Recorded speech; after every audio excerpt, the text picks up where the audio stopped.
வணக்கம் friends, welcome to round about case YouTube channel. எல்லாரும் எப்படி இருக்கீங்க? நல்லா இருக்கீங்களா? ஒவ்வொரு நாளும் ஒவ்வொரு கோயிலை பற்றி டீட்டெயிலாக இந்த சேனலில் பார்த்துட்டு வரோம். இன்னைக்கு நம்ம பார்க்க போகிற திருக்கோவில் மலேசியாவில் உள்ள பத்துமலை முருகன் கோவில். இந்த கோயிலை பற்றி டீட்டெயிலாக தெரிஞ்சுக்கலாமா?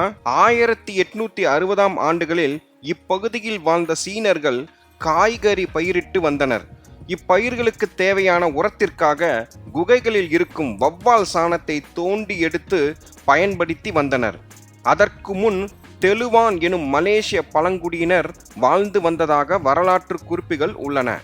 இம்மலையை தங்கள் புனித தலமாக பாவித்து வந்தனர். இந்த சுண்ணாம்பு குன்றுகளை ஆராய்ச்சி செய்த அமெரிக்க தாவரவியலாளர் வில்லியம் ஹோர்னடே என்பவர் 1878இல் பத்துமலை பற்றி வெளி உலகுக்கு அறிமுகப்படுத்தினார். அதன்பின் மக்கள் அம்மலைக்கு சென்று வர தொடங்கினர். படிப்படியாக அம்மலையின் புகழும் ஓங்கியது. அவ்வாறு சென்று வந்தவர்களில் தம்புசாமி பிள்ளையும் ஒருவர். 18-19ஆம் நூற்றாண்டுகளில் தமிழகத்தில் இருந்து பிழைப்பு தேடி கடலால் சூழப்பெற்ற மலாயா, அதாவது தற்போது மலேசியா நாட்டை நோக்கி வந்தனர். வந்து குடியேறிய பின் தங்களை காக்க தாயை போல அரவணைக்கும் தெய்வமான மகா மாரியம்மன் கோவிலை 1873இல் நிறுவி வழிபட்டு வந்தனர். இக்கோவிலை நிறுவியவர் தமிழகத்தை சேர்ந்த தம்புசுவாமி பிள்ளை ஆவார். இது மலேசியாவில் மிக பழமையான கோவிலாகும். தைப்பூசம் என்றாலே நமக்கு பழனிதான் நினைவுக்கு வரும். ஏனெனில் காவடி வந்த வரலாறு நடந்த இடம் அது. தங்களுடைய நேர்த்திக்கடனை காவடி சுமந்து சென்று முருகனுக்கு செலுத்துவதன் மூலம் வேண்டுதலை நிறைவேற்றுகிறார்கள் பக்தர்கள். பழனியில் காவடி மட்டும்தான் பிரபலம்.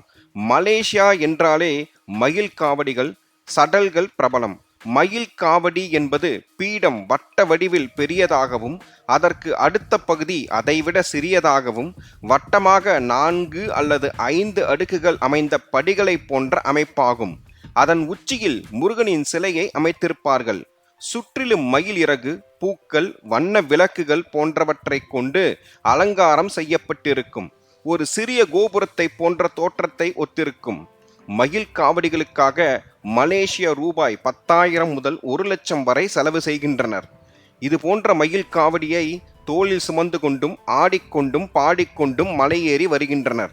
அடுத்து மலேசிய தைப்பூச விழாவில் புகழ் பெற்றது பால்குடம். 2.5 வயது குழந்தைகள் முதல் வயது முதிர்ந்த 76 வயது உள்ளவர்கள் வரை பால்குடம் சுமந்து வந்து வேலுக்கு அபிஷேகம் செய்து நேர்த்திக்கடன் செலுத்துவது இத்தலத்தின் தலையாய சிறப்பாகும்.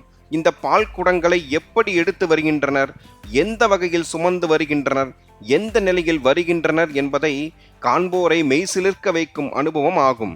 தங்கள் தகுதி வசதிக்கு ஏற்றாற்போல் குடத்தில் பால் நிரப்பி அதன் மீது துணி அல்லது வாழை இலையால் மூடி கழுத்து பகுதியில் கயிற்றால் இறுக்கமாக கட்டிவிடுவர்.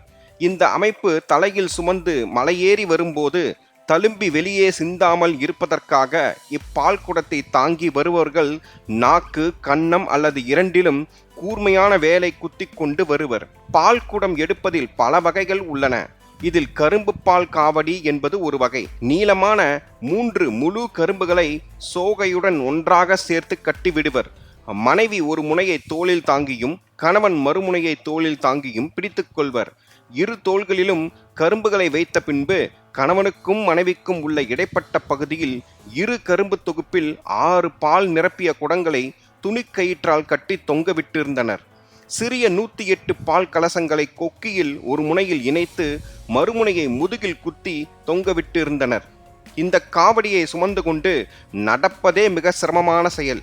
தைப்பூச திருவிழாவில் பங்கு பெறும் பக்தர்களையும் கொண்டாட்டங்களையும் புகைப்படம் எடுக்க வெளிநாடுகளில் இருந்து ஏராளமான புகைப்பட கலைஞர்கள் வருகின்றனர். கோவில் 1300 அடி உயரத்தில் அமைந்துள்ளது. 272 படிகள் ஏறிய பின் சில படிக்கட்டுகள் கீழே இறங்கினால் பெரிய பரப்பளவுள்ள சமதள பகுதி உள்ளது. இடதுபுறத்தில் இருக்கும் ஒரு சிறிய குகையில் சுப்பிரமணிய சுவாமியும் அவர் முன்னே வேலாயுதமும் அருள்பாலிக்கின்றனர். இந்த சன்னதியில் சுப்பிரமணிய சுவாமி இருந்தாலும் அபிஷேக ஆராதனைகள், பூஜைகள் அனைத்தும் வேலாயுத சுவாமிக்குத்தான். மூலவர் பகுதியில் இருந்து சுமார் 40 படிக்கட்டுக்கள் வழியாக ஏறிச் சென்றால் வள்ளி தெய்வானை சமேத சுப்பிரமணிய சுவாமி தனி சன்னதி விமானம் மற்றும் முன் மண்டபத்துடன் விளங்குகின்றது.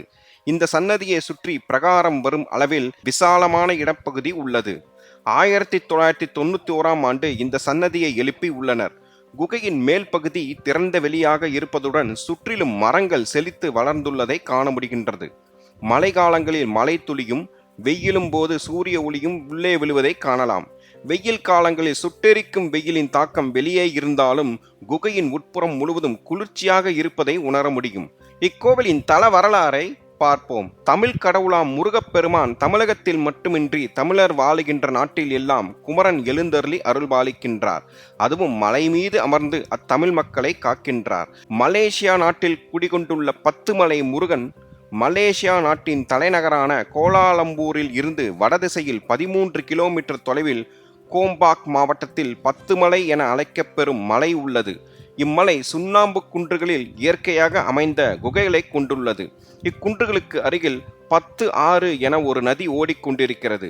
இதன் பெயர் மலாய் மொழியில் சுங்காய் பட்டு எனவும் ஆங்கிலத்தில் பட்டு ரிவர் எனவும் அழைக்கப்படுகிறது. இந்த நதி ஓடுவதால் இம்மலை 10 மலை என பெயர் பெற்றது.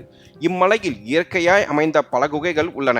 எனவே ஆங்கிலத்தில் பட்டு கேவ் என அழைக்கப்படுகிறது. 10 மலை கோவிலின் நுழைவாயில் வேல் வடிவில் இருந்தது. அவரை மிகவும் கவர்ந்தது. அதாவது தம்புசுவாமி பிள்ளையை கவர்ந்தது. பலமுறை சென்று வந்தார் அவர். சூரபத்மனை அழிக்க தாய் பார்வதி தேவியிடம் வேல் வாங்கி செல்லும் முருகனும் வேலாயுதமும் அவர் மனதில் ஆழமாக பதிந்தன. அங்கு சுப்பிரமணிய சுவாமியை பிரதிஷ்டை செய்ய திட்டமிட்டார் தம்புசுவாமி பிள்ளை. குகைக்குள் ஒரு கோவிலை நிர்மாணித்து சுவாமியை பிரதிஷ்டை செய்தார். அதன் பின்பு வேலாயுதத்தையும் பிரதிஷ்டை செய்தார். வெகு விமர்சையாக கும்பாபிஷேகம் செய்யப்பட்டது. ஆரம்ப காலத்தில் ஒற்றையடி பாதை மூலமே கோவிலை அடைய முடியும் என்ற நிலை இருந்தது.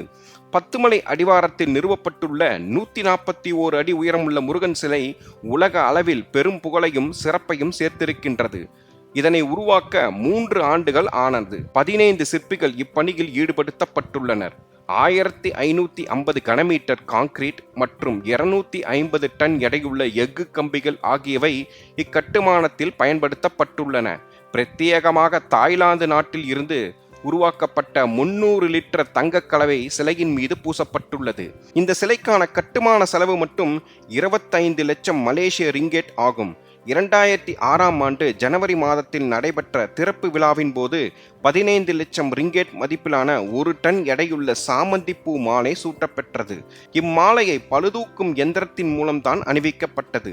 உலகிலேயே மிக உயரமான முருகன் சிலை என்ற பெருமையை பெற்றுள்ளதுடன் மலேசியா என்றாலே இம்முருகன் சிலையை அடையாளப்படுத்தும் வண்ணம் புகழ் பெற்றுவிட்டது இந்த முருகன் சிலை. உலக புகழ்பெற்ற இந்த சிலையை உருவாக்கியவர் திருவாரூரைச் சேர்ந்த சிற்பி ஆர் தியாகராஜன் என்பதில் தமிழகத்திற்கே பெருமையல்லவா? இந்த சிலையை கண்டு தரிசிப்பதற்கென 2012ஆம் ஆண்டு நடைபெற்ற தைப்பூச திருவிழாவில் 10 லட்சம் பேர் திரண்டனர் என்பது உலக சாதனை.